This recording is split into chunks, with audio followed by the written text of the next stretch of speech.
Hello and welcome to ClownCup3 Grand Final, the Viper against TaToH. Initially I didn't want to cast the series, but after seeing parts of the Grand Final and seeing that it was really good, I want to show you the whole thing.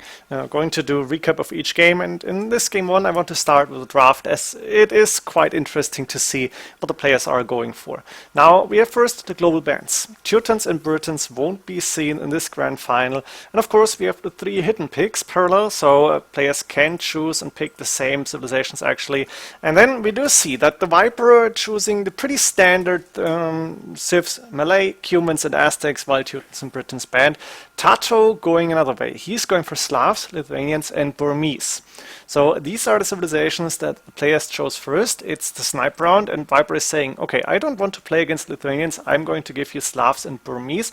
And TaToH is saying, no Malay for you. Cumans and Aztecs, that's civilizations that the Viper can actually choose. It also means that after the ban round, where TaToH is actually banning Vietnamese, wants to make sure that Viper cannot pick it in this next pick, so a second round pick is going to start very soon. And Viper is saying, okay, no Malay for you either, because I don't get it, you won't get it, and that means now Viper can pick Slavs, Lithuanians and Burmese, he can pick them at the end, and TaToH, he can pick Cumans and Aztecs still.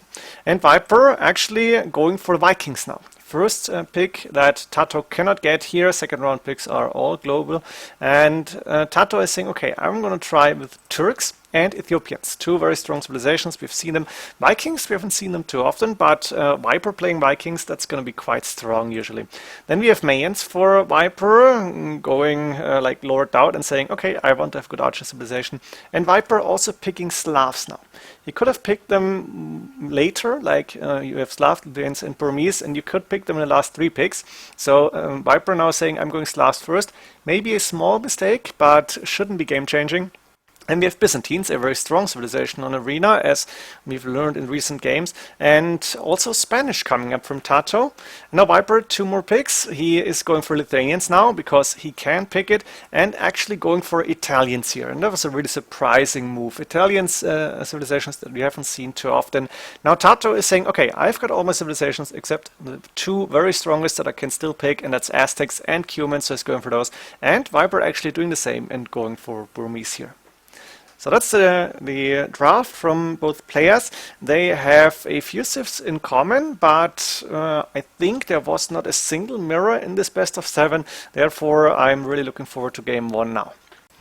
Now, to be honest, I expected Viper to go like Mayans or Vikings in the first game, but Viper here in yellow is playing as the Burmese, and he's going up to feudal age at 29 population. That's a total of 5 villages on stone. While upping, he's sending 2 more now, and that means double castle Arambai here.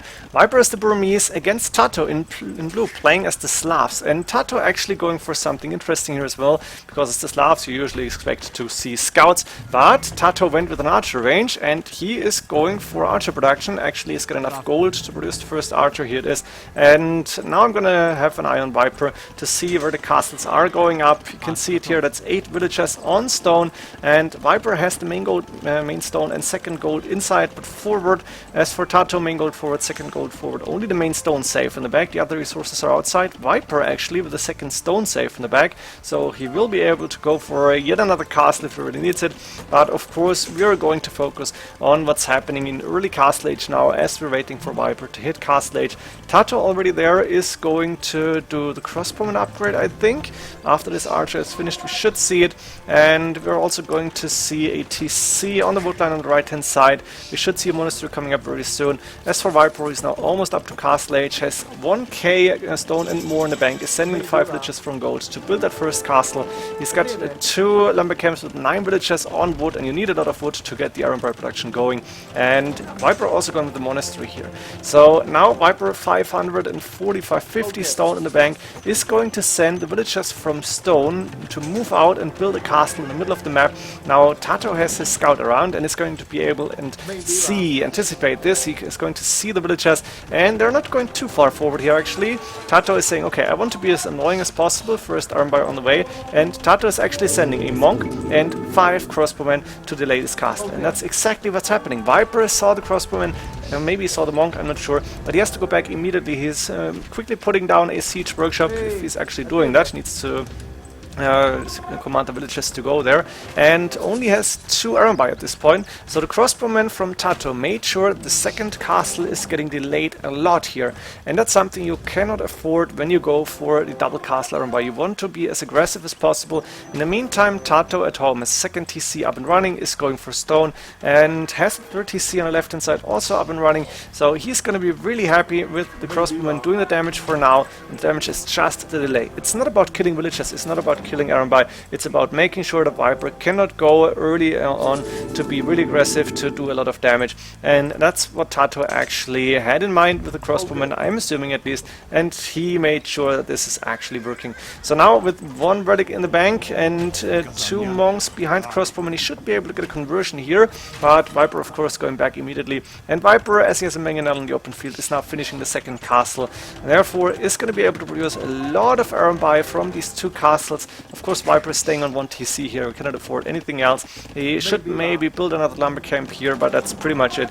And he's also going with a mining camp between those 2 golds. This is just beautiful. Sending the villagers back now to get more gold in. He probably needs to buy some wood even. And the iron buyer are starting to attack the walls.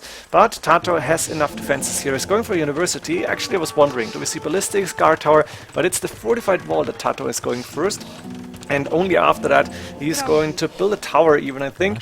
Now Viper is trying to find a good angle to attack. You can see it here. TaToH already prepared the left hand side wall with the buildings, and the crossbowmen are just waiting for their chance to counterattack these iron by here. Now we have the fortified wall done. That's 3k HP now, and it's going to be tough for Viper to even go in. In the meantime, TaToH was able to get enough stone for a castle. He's actually deleting his mining camp to make sure the castle is in perfect position, and the main goal should be safe as long as this castle is standing. That's for Viper. He's now attacking the left hand side corner, wants to make sure that the iron by are not there for nothing, and he's gonna try to do as much damage as possible. He's got a mangonel sending the ram in, and without the damage, Viper could call it GG here, because you're spending a lot of resources on iron by on a unit that is quite expensive, that is of course quite powerful, and then you're not going to use it. That's never going to happen.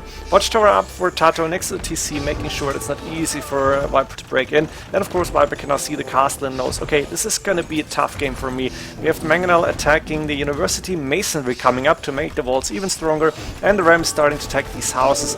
Iron by behind it, and a few monks even, to make sure, actually it was a conversion here, to make sure that TaToH cannot really rewall this. He's going to build another house, but it's not going to finish it, and that watchtower is actually, no, it's guard tower, going down to the iron by. Mangonel behind, a little bit too late, and Viper can now go in, is going to try to do as much damage as possible. TaToH of course has the 3 TCs up and running, therefore he can move his villagers to the safety of his TCs. He's moving to the left hand side. These wood lines are quite safe. I think Viper won't be able to in here, and he's also moving the stone villagers to actually a 4th TC very far in the back, and TaToH can afford to build a lot more farms. So even though he's only on 26 farms right now, he will be fine. His economy will be quite secure, and TaToH probably should rewall this. Other than that, he will be fine, and it looks like he's trying to rewall on the outside actually. Villager is not going to survive here.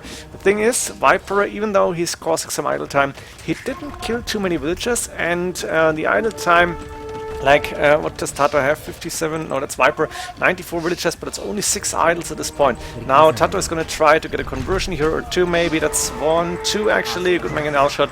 And Viper's iron by are already on low HP. With the crossbowman TaToH still has, he should be able to take them down one by one. He might suffer some losses, but Viper did not really do the damage, at least not major damage, and therefore TaToH is on the way to Impure Age, which Viper definitely needed to prevent. Viper is also on the way up now, but going up first is crucial here. And even though Viper has 2 castles, so he can go for the double trebuchet production, TaToH has a very significant economy lead. Is going for barracks now. I don't think we're going to see standard infantry in this game.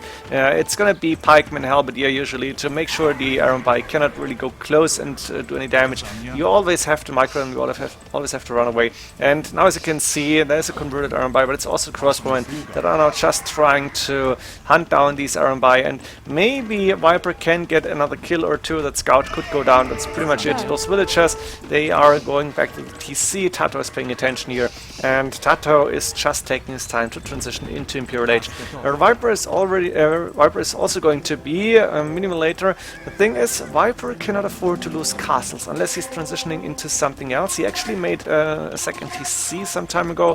He's going for that second stone in the bank, as he probably wants to go for another castle sometime later, and he's going for a university as well. Not quite sure what he's planning to do here. Maybe to Burmese to get bombard cannons, right? So it's possible that he wants to go for chemistry. But it's still tough to do, as Viper is dependent on the RMB now. Elephant's not an option really, because there will be Halberdiers, and I'm not quite sure what Burmese can do other than champions then, other than standard infantry in Imperial Age. So it's going to be tough for Viper to actually get an advantage here. TaToH, of course, has that strong economy in the back of his base. That's 3 extra TCs here now. Was 1 at the start, then a second extra TC here, a third, and number 4 even. So TaToH, 114 villagers, is going for the Halberdier upgrade, or not. I thought he was. It's the defense upgrade, and the monastery might go down here, but those RMB are only attacking a building, and that's pretty much it. So Viper is on the back, and it's going to be tough for him to come back. Let's see how he's going to try and do this.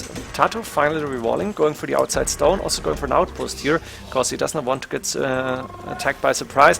Viper actually immediately going to the left hand side, and TaToH has to retreat. The siege workshop is not going up, and instead we're going to see a siege workshop inside of TaToH's base.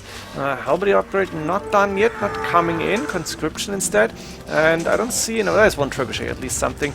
As for Viper, do we see traps for him? Not that I can see. Interesting choice. Viper going for Onisher upgrade, which I guess kind of makes sense, but I'm not quite sure. Against the Halberdiers, Onisher is not ideal, and TaToH is going for rams, so maybe Viper knows that rams are on TaToH's mind and he wants to be able to defend against these, but it's still not going to be easy, as Viper CS and 72 villagers, it's really not a big economy, and TaToH is going for the siege ram upgrade, so we're just waiting for TaToH to actually get his attack going. He's going with an outpost here. The RMB on the left hand side, once again trying to be annoying, trying to raid, and it's actually something that they can do really good. Halberdiers going back just in case, and TaToH is saying, okay, I'm going to try and defend passively on the left hand side, and I'm going to attack actively in the middle. Now we have that situation where Viper needs the micro, he cannot afford to lose too many right here, and the monks are trying to convert a few units. We do see Onagers on the field, but that's too many siege rams, and TaToH is moving forward, he's already attacking this castle with 2 trebuchets. Now the siege rams are approaching, and that's one castle that Viper cannot repair in time. He's going to lose it. Instead he's going to put another castle on the left hand side. It's not really protecting too much. I guess it's protecting the left hand side of his base, and Viper for now has a lot of RMB left, which is really important, but only 2 castles, or 1 for now and soon to be 2, to produce more. And TaToH of course can go for way more barracks. He can afford to lose Halberdiers here. Viper is taking that fight in the middle. I think he's winning this. The 2 trebuchets should go down, maybe even get converted. Looks like Viper wants to convert a trap. He's actually able to do this. Look at this. It's quite funny. And he's taking down the trap next to it. But he only has the RMB, and TaToH, while he's on lower military population right now, is already producing more. And I think he also produced a few more crossbow, which is really interesting. Maybe to just be able to attack the RMB from distance, which is already happening. So Viper has to run back even further. Viper is moving to the left hand side with 3 villagers. Probably wants to go for a TC here, but it's not building any, or maybe for a castle, not quite sure. And in the meantime, TaToH was able to get enough military units out to launch another attack. He's missing a few rams, but he's got very good economies. Population capped on 200 with 139 villagers. That means Halberdiers, and of course siege units. A few crossbow in the mix, quite interesting to see. TaToH using crossbow as the Slavs. Didn't think I would see this, but it looks like TaToH is winning this game. Barracks and siege workshop coming up forward, and Viper also producing more and more RMB. These are not elite though, and the Onagers, yeah, they can do damage against the Halberdiers, but once again, like heavy scorpions would be better, and I'm not quite sure. Burmese don't get heavy scorps, don't recall me on that, maybe they get them actually. But now we have the Halberdiers approaching the RMB, and that's not good for the Viper. He lost quite a few here already. He's trying to use the Onagers and do a lot of damage on these Halberdiers, but it's not enough. In the meantime, we have the siege rams moving forward once again. TaToH has no trebuchets at this point, but he doesn't really need them as the castle is open, there is no walls or anything in front of it. Bombard cannon probably running away from that siege ram is not going down yet. Ironbite doing a lot of damage, the KD for Viper should be a lot better, and that's true actually, but value-wise, TaToH is mainly losing halberdiers, and he can afford to lose them, he's got that economy. And now we have the siege rams taking on that forward, we have a few halberdiers also attacking, the crossbowmen able to get some damage on these Ironbite, and was that a converted Onager? I guess so, looks like TaToH even went for the redemption upgrade. One siege ram attacking that castle, Viper is in trouble. He's got 95 villagers, that is quite good, but he's not transitioning into like standard infantry for example, which would counter almost everything that TaToH has on the field, except for a crossbowman of course. And now there's 2 more siege rams moving forward, there's halberdiers in the mix, there's a few crossbowmen, there's more siege rams approaching from behind. Look at this, TaToH is going for more and more and more. He's got those few monks that can actually either heal or go for a few conversions, and the launcher should be able to do some damage as well as the bombard cannon behind, but the castle is only on like roughly 2k HP, now 1k5, Halberd is moving in, this is open, Viper never closed the walls, that was a mistake maybe, and we have the siege rams definitely taking down that castle now, there's no onagers left, the bombard cannon is too slow to take down siege rams, and therefore Viper is going to be left with one castle. There's a few halberdiers not attacking, now they are, looks like it was a bit of a freeze, of a bug here, and the Viper just realizing that he's got idle villagers on the left hand side, building a mining camp now, but it's the siege rams that are moving into his base. TaToH is following up more and more halberdiers. This is not looking good for the Viper. He's finally going for barracks, but I think this is probably too late, and Viper, as you can see, low on resources as well. Population capped on 135, 99 villagers, that's not too much military units left, and therefore he's calling the GG. TaToH taking the first game, going for crossbowmen as the Slavs against Burmese Arambai, and by that, pretty much pre-deciding and in the end winning the game. I hope you enjoyed this one. See you in the next games. GG.